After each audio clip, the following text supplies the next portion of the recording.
Ubacite žeton za nastavak poziva. Molim vas, odgovorite. I pitaj, jel rade masažu i bojanje kose? Jel radite masažu i... Odgovorite mi! Dobro. Odgovor je... Ne! Ne! Ne! Ne! Ne!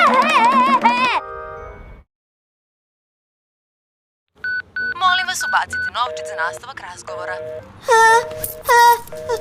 Molim vas, odgovorite.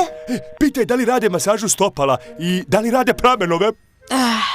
Da li radite masažu? Odgovorite mi! Dobro. Odgovor je...